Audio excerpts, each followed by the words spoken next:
ఈరోజు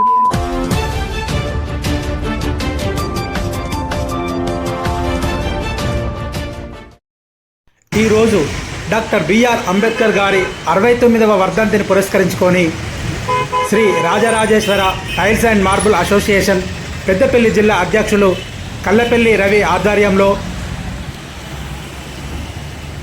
పెద్దపల్లి బస్టాండ్ వద్ద అంబేద్కర్ విగ్రహానికి పూలమాలలతో సత్కరించి నివాళులు అర్పించిన ఎస్సీ ఎస్టీ బీసీ నాయకులు సహజ కవి సామాజిక రచయిత డాక్టర్ మంద భాస్కర్ యాదవ్, రజక సంఘం నాయకులు బొడ్డుపల్లి రామూర్తి, డాక్టర్ కొంకటి శ్రీనివాస్, కమల్, జయదేవ్, లింగయ్య, మల్లేష్, రాజశేఖర్ తదితరులు పాల్గొన్నారు.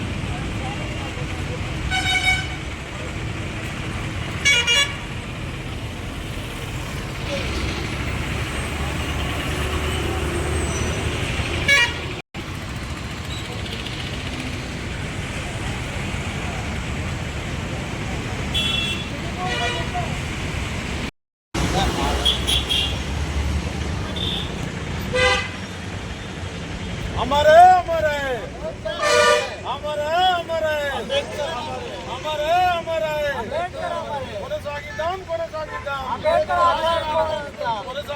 కొనసాగిద్దాం కొనసాగిద్దాం కొనసాగిద్దాం కొనసాగిద్దాం భారత రాజ్యాంగం భారత రాజ్యాంగం భారత రాజ్యాంగం हमारे हमारे हमारे हमारे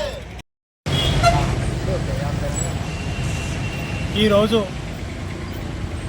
మహనీయుడు, మహాత్ముడు, భారత రాజ్యాంగ నిర్మాణ స్ఫూర్తి ప్రదాత డాక్టర్ బిఆర్ అంబేద్కర్ గారి వర్ధంతిని పురస్కరించుకొని పెద్దపల్లి పట్టణంలో తన విగ్రహానికి పూలమాలలతో నివాళులు అర్పించడం జరిగింది.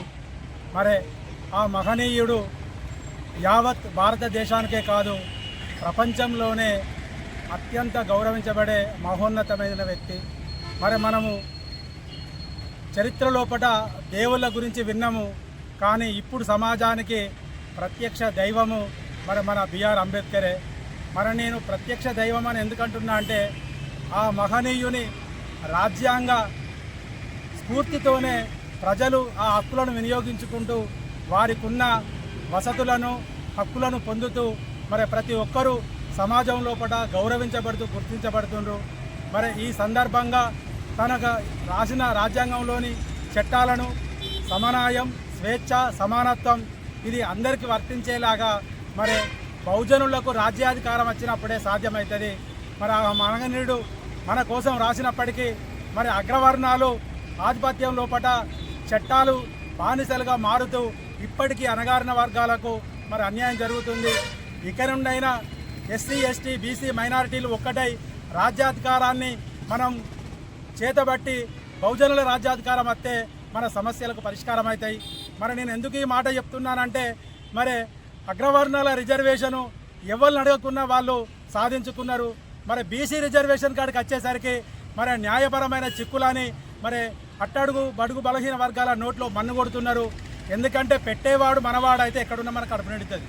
మరి రాజ్యాంగం లోపల చట్టాలను రూపొందించే వాళ్ళు అగ్ర కులస్తులు ఉన్నారు కాబట్టి మనకు అన్యాయం జరుగుతుంది. ఆ స్థానాన్ని మనం పొందాలంటే మనం యాచించడం కాదు, శాసించే స్థితికి ఎదిగి మన హక్కులను మనం సాధించుకోవాలి. ఈ సందర్భంగా అంబేద్కర్ రాసిన రాజ్యాంగాన్ని పూర్తిగా వినియోగించుకొని మన హక్కులు సాధించుకుందాము. జోహార్ జోహార్, జోహార్ జోహార్.